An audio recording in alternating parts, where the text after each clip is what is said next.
아우구스부르크 그 신조 중에 7번입니다. 교회에 관하여 유일하고 거룩한 교회는 영원히 계속될 것이다. 복음을 순수하게 가르치고 성례전을 올바로 집행하는 성도의 회중이 교회이다. 교회의 참된 통일을 위해서는 복음의 가르침과 성례전의 집행에 관하여 일치하는 것으로 족하다. 인간의 전통 곧 인간에 의하여 제정된 의식과 예식이 어디에서나 같아야 할 필요는 없다. 교회입니다.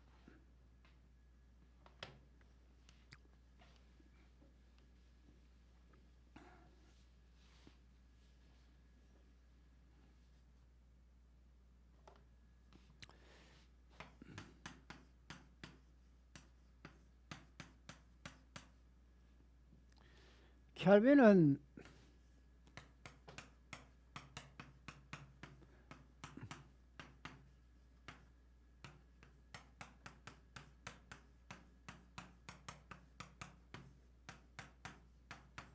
이렇게 나눕니다. 여기도 보니까 보이지 아니하는 교회의 성도입니다. 성도는 거룩한 물이라 이 말인데 그리스도 안에 있는 신앙 공동체를 교회라 합니다. 교회는 그리스도입니다. 이게 그 본래적 교회의 의미인데 눈에 보이는 이 제도적 교회도 중요하다. 켈빈은 이걸 이야기를 합니다. 근데 무교회주의자가 있어요. 일본의 내촌 감삼. 그분이 이단은 아닙니다. 분리주의인데 이번에 그 복음에 대한 이해는 마르틴 루터하고 똑같습니다.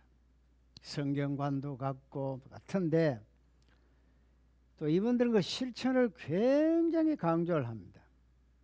그러나 제도적인 교회는 교회가 아니다 하면서 부인해버립니다.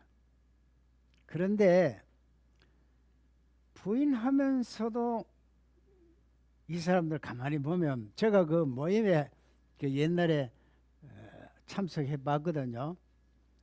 매년 1월 1일부터 3박 4일 동안 무교회주의 모임이 있습니다. 거기에 제가 몇 차례 참석해 봤어요. 그래서 성경 공부를 집중적으로 하고 있는데 거기 가면 돈을 거두는 회계가 있고 전체를 주선하는 총무가 있고 거기에 또 이렇게 해라 저렇게 해라는 총책임자가 있습니다. 그 교회 아닙니까? 제도인데. 인간이 사는 데에는 제도가 있을 수밖에 없습니다.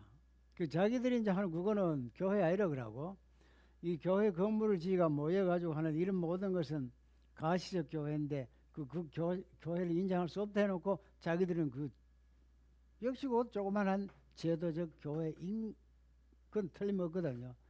그러니까 켈빈의 교회론이 건전합니다. 여기도 지금 잠시 이제 그런 것을 언급하고 있습니다. 8조 교회란 원래 성도들과 참된 신자들의 회중이기는 하지만 현세에 있어서 많은 위선자들과 악한 사람들이 신자들 가운데 섞여 있게 되므로 악한 사람이 집행하는 성례전도 유효하다 할 수 있다. 중요한 말입니다.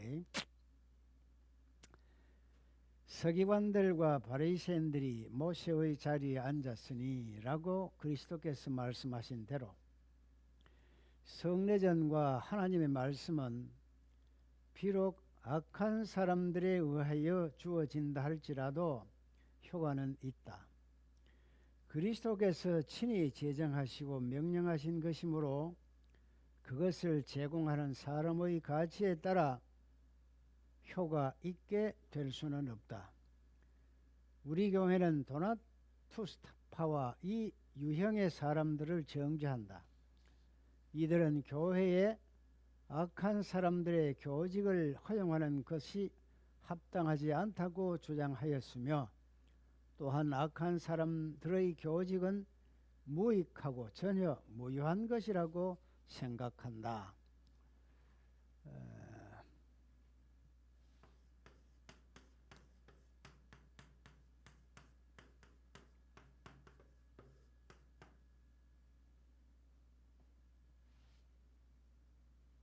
도나투스파는 우리 초대교회 공부할 때 공부했죠. 로마 그 박해 때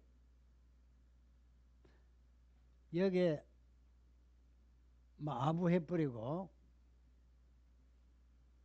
끝까지 그 순교하는 사람도 있었고, 그 핍박을 받아가면서도 자기들의 그 기독교 신앙을 버리지 않던 그런 사람들이 있었는데, 그 중에 이제 교회 지도자들이 콘스탄틴 대제가 기독교를 공인하고 392년에 디오도시우스 황제가 기독교를 국교로 함으로써 당시에 핍박하던 그 당시에 거기에 협조하고 순응했던 교직자들이 교회로 돌아와서 그들이 이제 성례전을 침례합니다. 그런데 이 중에 도나투스라는 사람이, 저 성직자는 우리가 성직자로 인정할 수 없다. 이미 그 핍박을 견디지 못하고 그게 순종했던 사람들은 지도자가 아니다.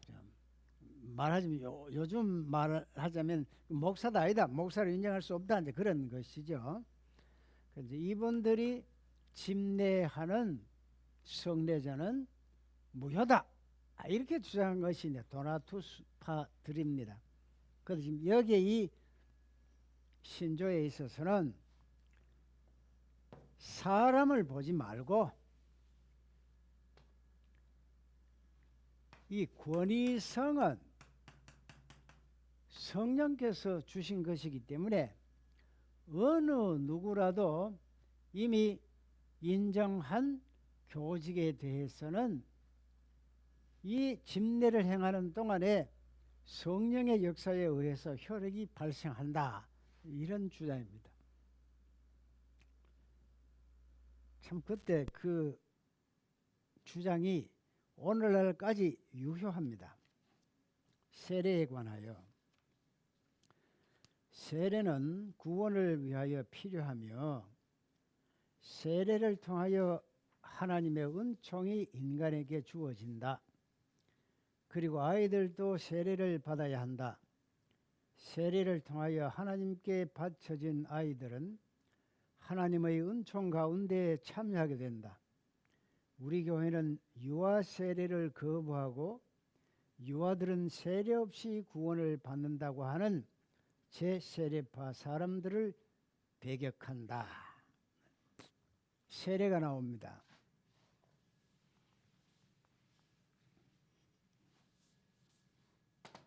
세례는 의식은 그렇게 하는 거 원래 알죠. 세례의 의미입니다. 어원적 의미에서는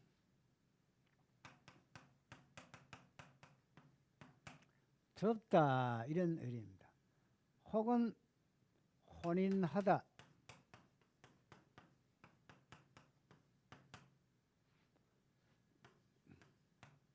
두 번째는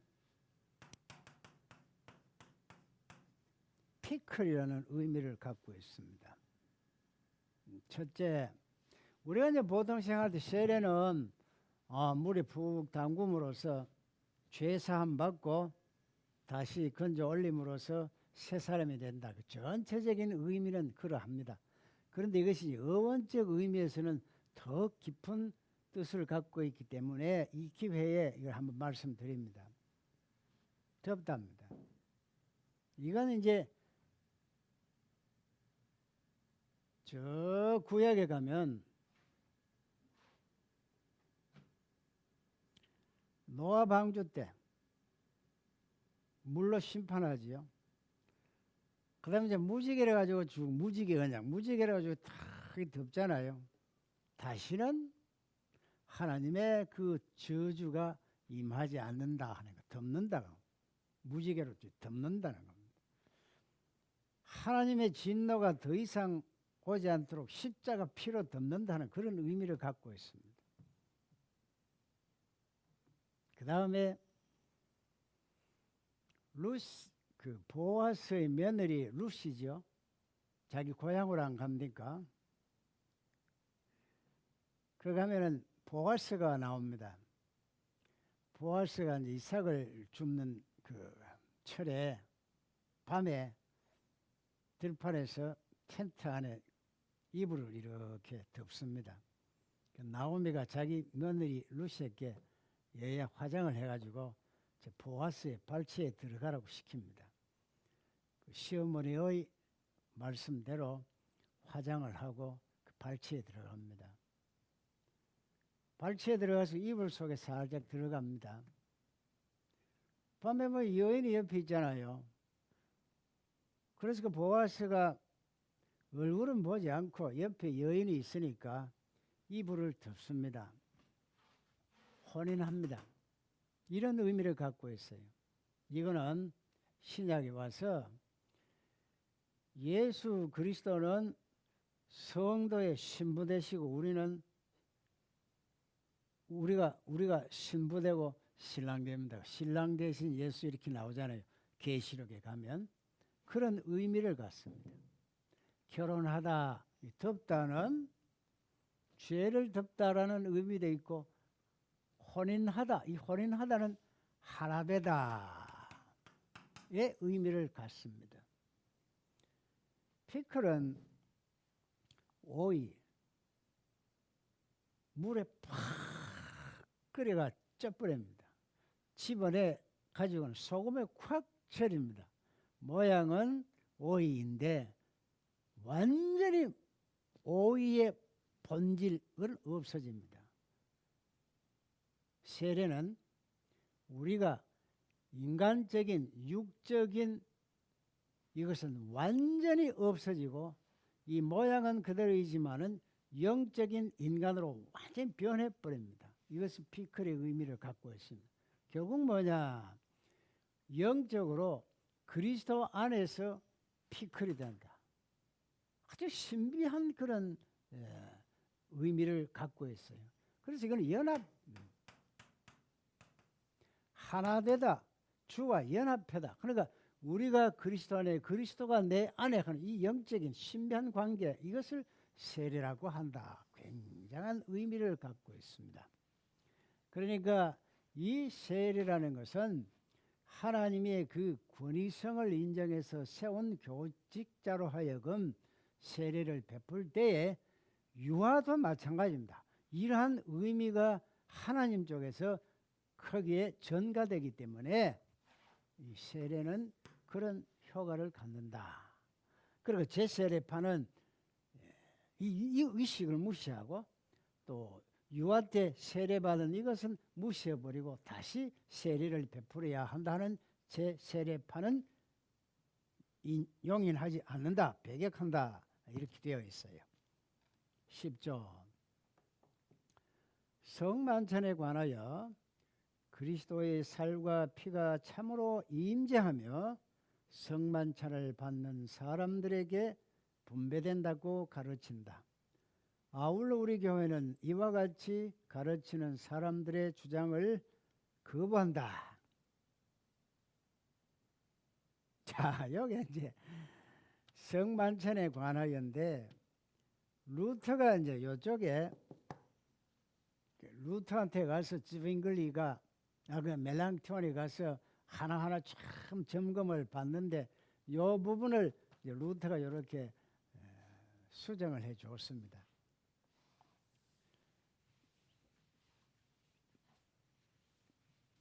성찬에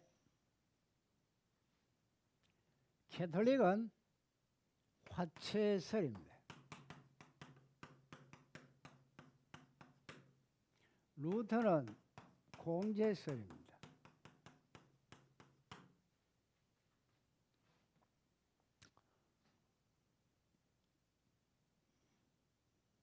켈빈은 나중에 그 임재설입니다. 스위스의 즈빙글리히는 기념설입니다.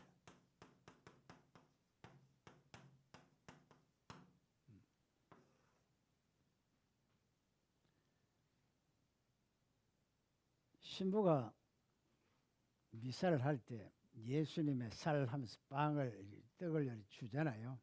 줄 때 그 집례하는 순간에 요 빵이 예수님의 실제 살로 변하기 때문에 화채, 몸띠로 육으로 변한다 이 말이거든요.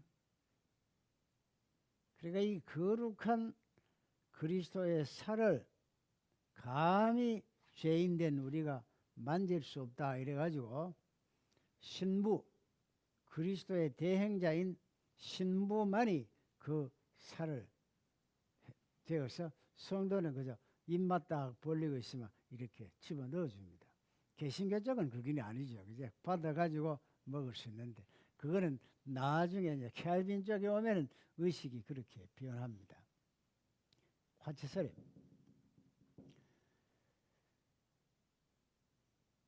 그런데 이제 그 즈빙글리 쪽은 뭐냐 하면 이건 아무 의미가 없다. 그 뭐 포도주가 뭐 화채된다든지 뭐 공제 임제라든지 그게 아니고 이거는 그냥 기념설이다. 의식은 의식이고 예수님께서 마지막에 참 죽음을 앞두고 이건 내 살이며 이건 내 피다. 이런 의미를 이 기념을 통해서 의미를 되새기자는 것이지 이 자체의 어떤 그게 아니다. 그런 주장입니다. 루터는 공제설인데 공제설하고 화채설하고 거의 비슷합니다. 비슷한데 개톨릭 쪽에 이거를 지지하려고 그러니까 뭔가 달라야 되거든요. 그래서 생각한 것이 이 빵을 나누는 순간에 빵 위와 아래와 양 옆에 그리스도가 함께 계신다. 공제설을 이야기한 겁니다. 결국 이거하고 의미는 같은 겁니다. 공제설을 했는데 나중에 이제 켈빈은 루터와 이쪽에 즈빙글리와 양쪽을 이렇게 하면서 기념설도 맞고 또 공제설도 맞고 이게 뭐 별로 중요한 것이 아니기 때문에 이 화채설 이거는 아니고 그 양쪽에 이렇게 적당하게 한 것이 뭐냐 임재설입니다. 임재설은 뭐냐 하면 이 의식을 성찬 성례식을 행하는 동안에 성령께서 임하셔서 이 의미를 더하게 하신다. 그 임재설을 이야기합니다. 그리고 여기는 이제 임재설까지도 여기 이 신조에서는 그거를 거부합니다. 임재설을 가르치는 이것까지도 거부한다 이렇게 되어 있어요. 그러니까 이제 루터 쪽의 가장 최초의 신조인 아우구스부르크 신조에서 이제 이렇게 되어 있고, 그 다음에 이제 쭉 밑에 몇 년 더 후되면 스위스 이제 즈빙글리하고 모여가지고 이 성만찬 때문에 합의를 안 되고 다른 부분은 합의가 되다가 나중에 이제 켈빈 쪽에 가면 마르틴 루터는 죽고 켈빈 쪽에 가면 양쪽을 다 절충적으로 해가지고 이제 임재설을 인정하게 되는 겁니다. 오늘날 생각하면 이게 별 문제는 아닌데 그 당시에 있어서는 이 미사하고는 직접적인 관계가 있었기 때문에 루터는 양보할 수 없이 주장했던 겁니다. 11조 죄의 고백입니다. 고백할 때 모든 죄를 낱낱이 열거할 필요는 없으나 개인적인 사면은 교회에서 보존되어야 한다. 왜냐하면 자기 허물을 능히 깨달을 자 누구리요? 라고 시편에 기록되어 있듯이 모든 죄를 열거하기란 불가능한 일이기 때문이다. 고백입니다.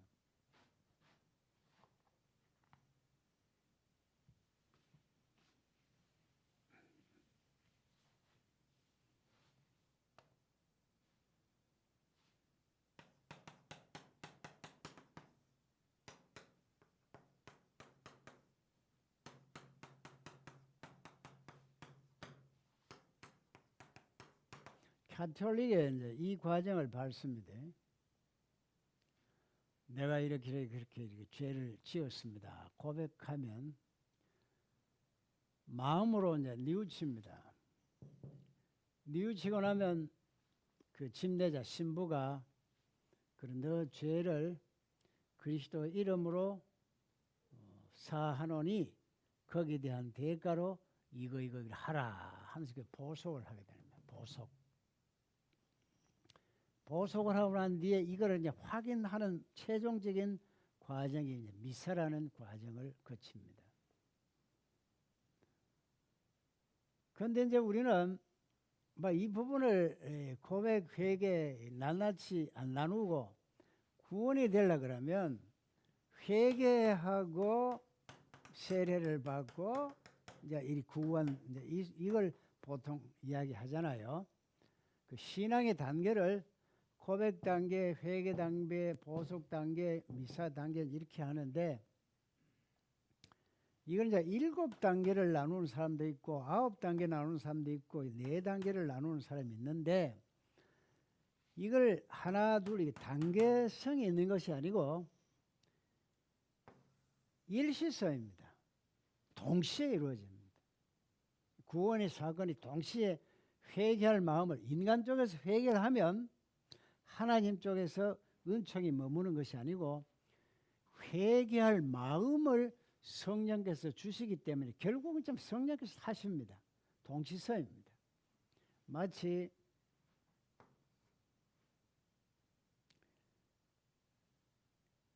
고무풍선 이렇게 하면 한쪽에 힘을 딱 가하면 이쪽에 힘이 많이 간다든지 이쪽에 힘이 많이 간다든지 그것이 아니고 모든 이 힘이 동시에 다 가잖아요. 이 파스칼의 원리 아닙니까? 이 7단계 고백과 회개와 이 모든 것이 동시성으로 이루어지는 겁니다.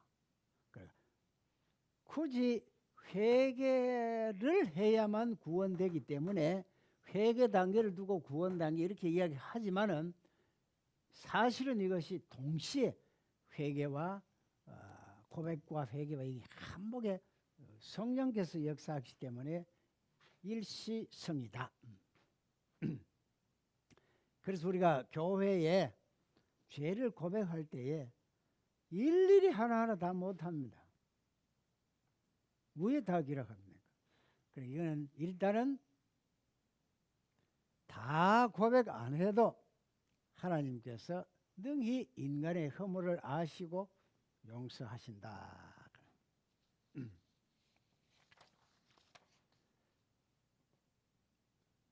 회개에 대하여 세례받은 후에 타락한 사람들을 위하여 언제든지 그들이 회개할 때 죄의 용서가 있다. 그리고 교회는 이와 같이 회개하는 사람에게 사면해야 한다. 회개는 원래 다음 2가지 부분으로 성립된다. 하나는 통회인데 죄를 알게 되어 양심에 찔리는 찔림을 느끼는 공포며 다른 하나는 믿음이다. 이 믿음은 복음이나 죄의 용서에서 유래하며 그리스도로 인하여 죄사함을 받는 것을 믿고 양심을 위로하며 공포로부터 양심을 해방시킨다. 이리하여 회개의 열매인 선행이 반드시 따라오게 된다. 우리 교회는 한 번 의롭게 된 사람이 성령을 상실할 수 있다는 것을 부인하는 제 세례파를 배격하며 아울러 어떤 부류의 사람들은 이 생에서 죄를 범할 수 없을 만치 아주 완전하게 될 수 있다고 주장하는 사람들도 배격한다. 그리고 세례를 받은 후 타락한 사람들이 비록 회개한다 할지라도 그들을 사면하지 않는다고 하는 노바티우스파도 정죄한다. 여기에 그 중요한 내용이 있습니다.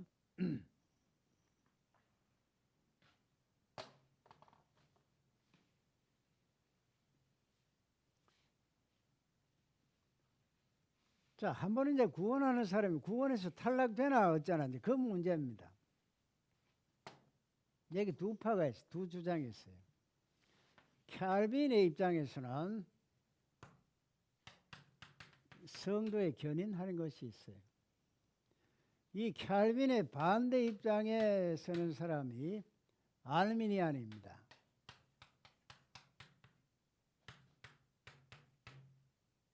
견인을 인정하지 않습니다.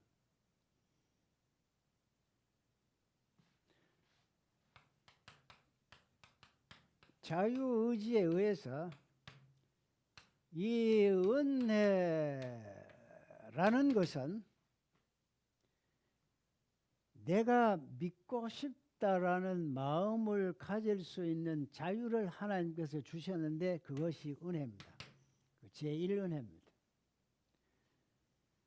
그래서 믿으려고 애를 쓰면 그때서야 은혜를 베풉니다. 그래서 이것은 이제 그 자발적인 은혜라면 하나님께서 주시는 그 협동적 은혜입니다. 이 둘이 합쳐서 은혜를 이루기 때문에 만일에 계속 노력하지 아니하면 야고보서가 말하는 행함이 없는 그런 믿음은 나중에 가서 탈락된다. 이런 입장입니다. 그러나 칼빈은 선택과 유기에서 이미 하나님의 뜻대로 정한 자에게는 작정된 자에게는 구원받기로 작정된 자에게는 끝까지 하나님 손에 끌고 가신다 하는 그런 주장입니다. 엄청난 차이가 있죠. 그리고 여기 이 고백이 칼빈의 이런 견인의 사상이 어디서 나오나 하면 그 루터 쪽에서 나온 겁니다. 루터가 뿌리를 갖고 있죠. 그리고 나중에 우리가 또 다루겠습니다만은 현대 신학의 그 칼빈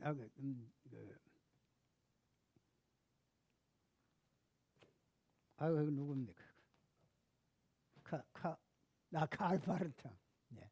칼바르트의 그 용어들을 보면 감추어진 하나님, 뭐 이런 말을 쓰는데 숨어 계시는 하나님.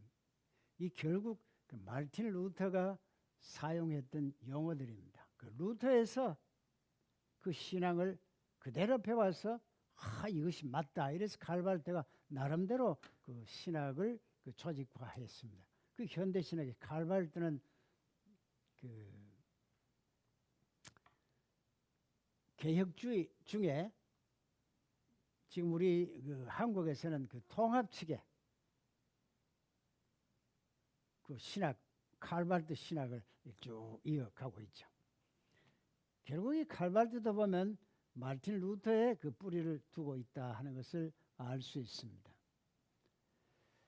그러니까 한 번 의롭게 된 사람은 절대로 인간이 어떻게 할 수 없다. 그러니까 유아 세례를 우리가 받는 것은 이미 하나님 것을 선택된 백성이라고 인정하고 세례를 베풀었는데 이것을 다시 세례를 베푼다든지 또 중간에 그 원에서 탈락된다든지 가르치는 것은 잘못이다. 이런 주장입니다. 참 중요한 내용들이 있어요.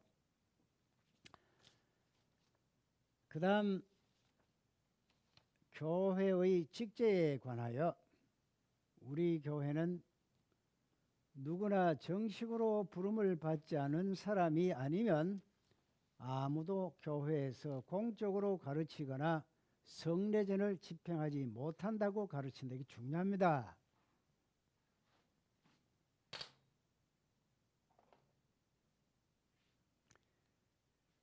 지금 이제 무교회주의자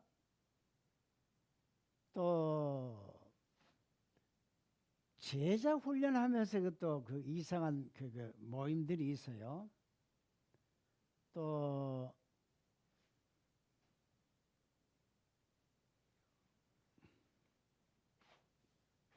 아까 그 뭐라고 했어요?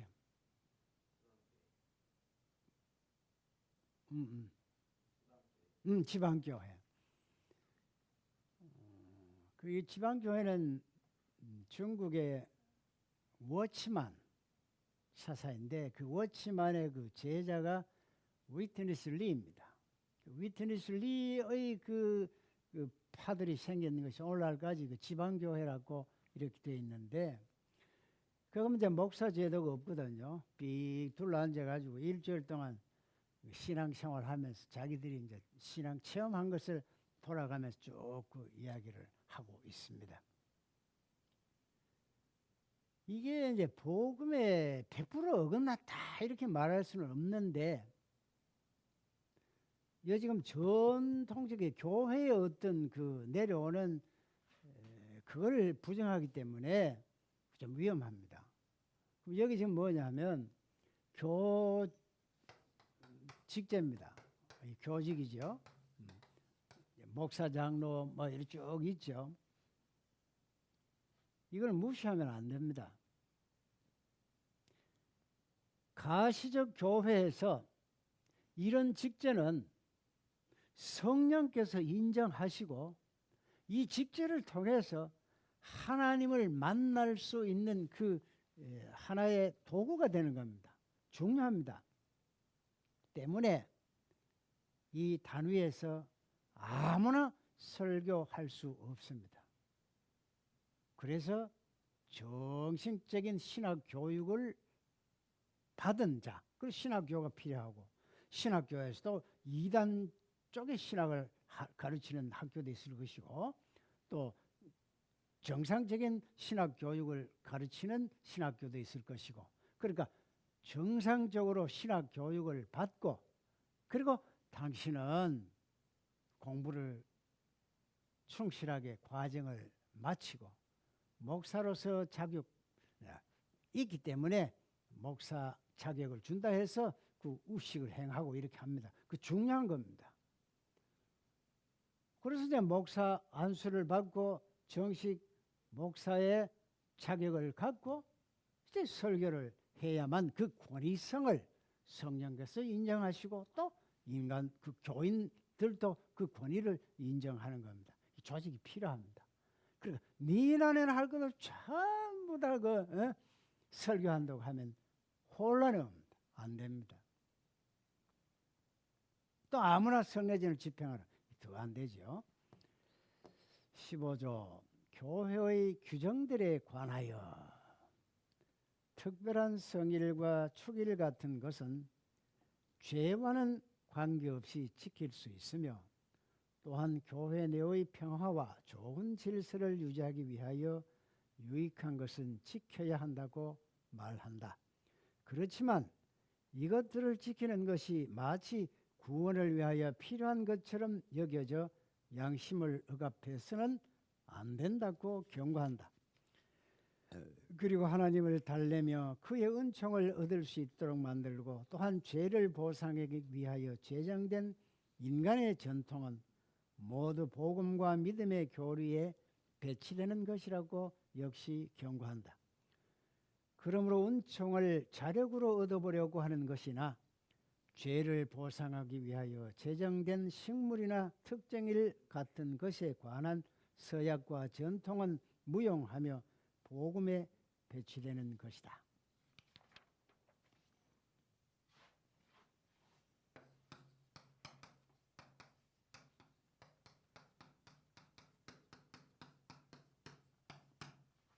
이 용어를 이렇게 쓰는데요.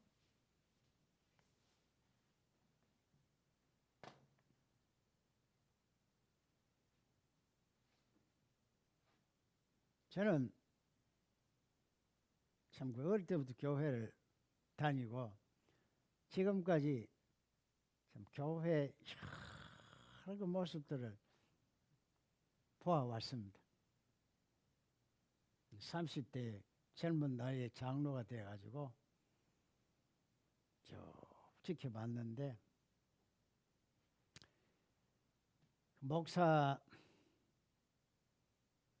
또 목사님들의 그 잘못된 가르침 때문에 하나님 달래기 방법을 가르치고 있어요. 하나님의 작정과 하나님의 뜻이 있어요. 하나님의 뜻이 있어요. 이 뜻에 순응해 가도록 가르쳐야 그 정상입니다. 그런데 하나님의 뜻을 인간 뜻에, 인간의 뜻에, 이 인간 뜻은 인간의 욕심이잖아요. 이 욕심에 맞도록 자꾸 끼워 맞춥니다. 기도해봐라. 모든 것이 다 들어주신다. 성경적으로 안 맞습니다. 하나님의 뜻대로 구하는 기도여야 들어주십니다.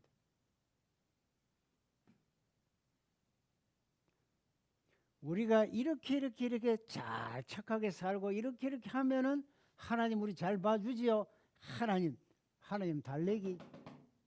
이 표현이 그렇게 나왔네요. 참 이게 그 당시로서는 이런 표현을 쓴다는 것은 아주 혁명적인 용어입니다. 하나님 달래기.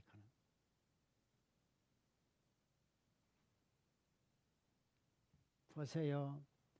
우리가 하나님의 은혜라고 할 때 잘 되고 소위 만사형통하면 그게 하나님 뜻이라 하고 그게 복이라 그러고 이게 은혜라 그럽니다. 나한테 가난과 질병과 여러 가지 어려움이 주어지면 내가 하나님으로부터 벌받았다, 저주받았다, 하나님 은혜가 아니다 이렇게 거부하지요. 인간들이. 가만히 생각하면 하나님의 복이라는 것은 하나님이 우리에게 주신 큰 은총이라는 것은 이미 있는 그대로 다 받은 겁니다.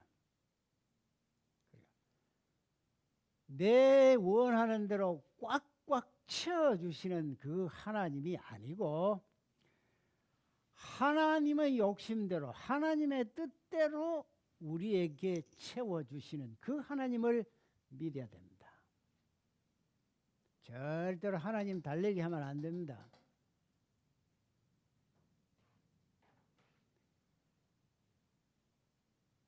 그러니까 우리 인간들이 뭐를 자기 쪽에서 실천, 공적을 쌓아서 하나님의 뜻을 변화시키려 하는 그런 행위들은 또 이렇게 하기 위해서 교회에 여러 가지 규정을 만든 것은 타당하지 않다. 이게입니다. 16조 사법과 세속 직무에 관하여 국민 생활에 대한 합법적인 규정들은 하나님의 선하신 업적이다. 크리스찬이 공직을 가지고 재판장이 되거나 국법이나 다른 현행 법령에 따라 사건을 판결하고 정당한 벌을 주고 정당한 전쟁에 종군하고 군인으로서 봉사하고 법적인 계약을 체결하고 재산을 소유하고 재판관이 요구할 때 서약하고 또한 자녀들을 혼인하게 하는 일 등을 모두 다 정당한 일이다. 우리 교회는 크리스찬에게 이러한 공직을 금하는 제 세례파를 배경한다. 여호와 증인 같은 거. 군 반대하고 헌혈 반대하고 뭐 이렇게 하잖아요. 이거 용납 안 한다. 루터는 권력을 둘로 나눕니다.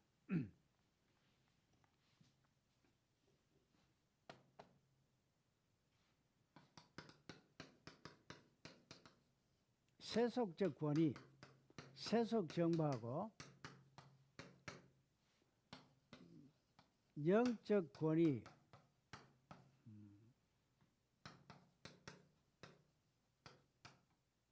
하나님 나라의 하늘나라 정부하고 지상 정부 이렇게 둘로 나눕니다.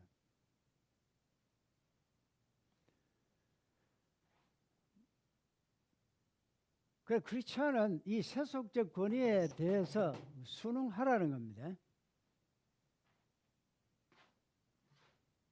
17조 심판을 위해 오실 그리스도 재림에 관하여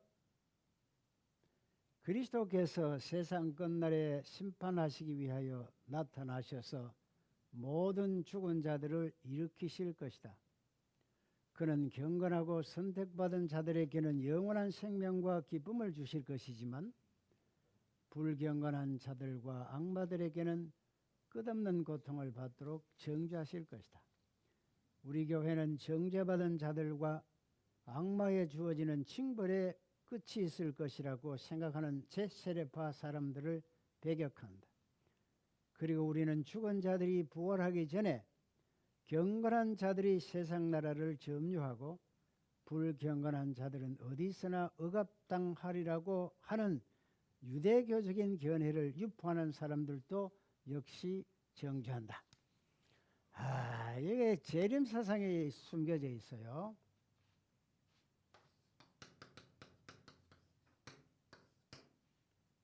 자, 이래 됩니다. 계시록에 보면 주님이 이제 재림합니다.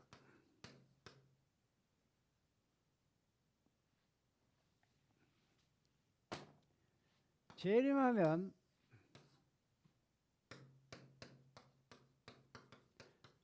천년왕국이 됩니다. 천년이 끝나면 이게 대심판이 됩니다. 이 백보자 심판이라 하는데, 자, 여기에 보세요. 천년왕국 전에 재림한다고 해서 이걸 전천년설이라고 말을 합니다. 이거는 이제 세대주의자들이 이렇게 주장하는 건데, 이것이 뭐 맞다 안 맞다 이렇게 성서 해석하는 것이 맞다 안 맞다 그걸 떠나서 계시록을 이해하는 데 있어서는 상당히 도움이 됩니다. 후천년설은 뭐라고 말하느냐 하면 지금 이것이 이미 천년왕국과 같다. 이미 그 천년왕국이 되었다. 이렇게 보는 겁니다.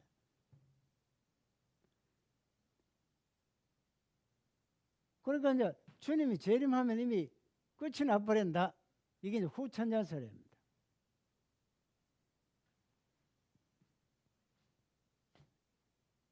자, 근데 이 전천년설을 가지고 일단은 이제 이해를 돕기 위해서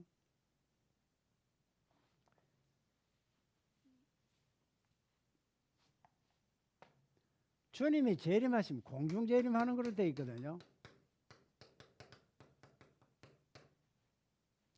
공중 재림하실 때 구름 타고 오십니다. 구름이라는 것은 오늘날 말하는 그 구름을 타고 오신다는 그런 문자적인 의미가 아니고, 성서에서 구름 타고라는 것은 영광 중에 임할 때는, 그런 표현을 쓸 때는 구름 타고 오신다 이렇게 표현되어 있습니다. 그러니까 영광 중에 주님이 재림하시는데, 그러면 이제 우리보다 먼저 죽은 자들이 있어요. 먼저 죽은 신자들. 이 신자들은 부활합니다. 이걸 말 첫째 부활입니다. 먼저 믿은 자들이 부활하고, 우리는 어떻게 되느냐? 지금 믿고 있는 사람들은 신령한 몸입니다. 이 부활을, 이 첫째 부활에 우리보다 먼저 믿은 신자들이 첫째 부활한 이거 전부 다 신령한 몸입니다. 그 우리가 아직 모릅니다. 어떻게 된지. 우리 지금 있는 성도들도 신령한 몸. 먼저 믿은 신자들이 부활할 때 또 신령한 몸이 돼서 공중 잔치가 벌어집니다. 그리고 주님이 지상 재림하면 천년이 이제 계속되는데 최후 대심판입니다. 최후 대심판 때에 둘째 부활을 시킵니다. 둘째 부활은 누구냐? 불신자들을 부활시킵니다. 그래서 대심판을 합니다. 너는 영원한 불에 영원한 천국에 이걸 갈라버려. 이게 대심판입니다. 구약 성서를 대략 이렇게 봐서 재림과 부활을 연관지어서 설명할 수 있습니다. 그 내용이 잠시 여기에 숨겨져 있네요.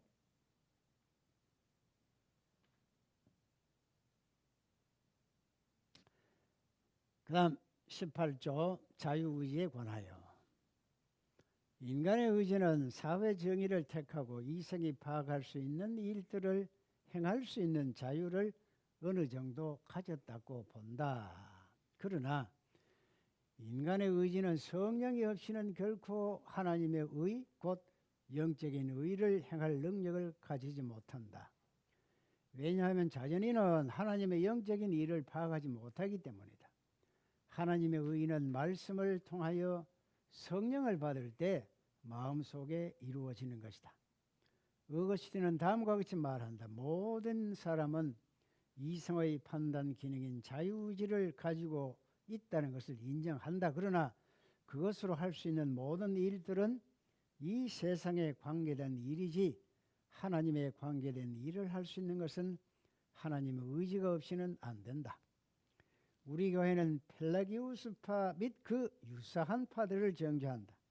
성령 없이 자연적인 능력만 가지고 하나님을 사랑할 수 있고 또한 행위의 본질에 미칠 수 있는 정도까지 하나님의 계명을 행할 수 있다고 가르친다.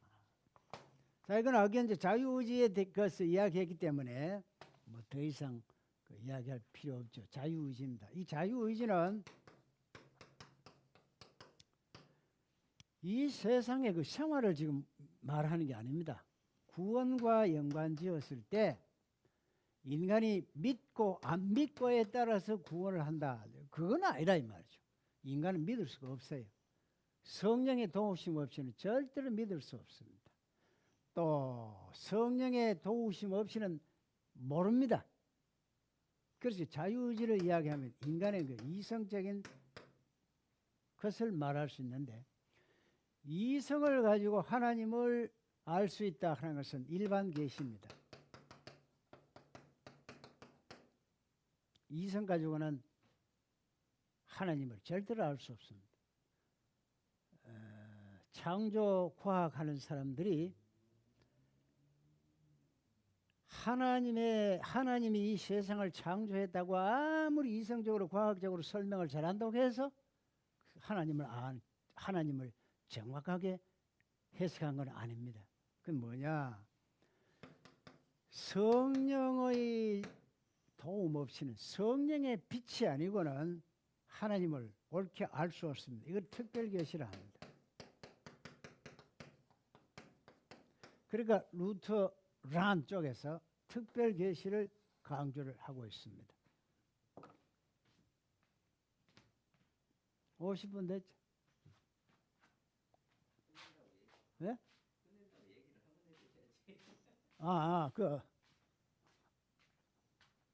그거 뭐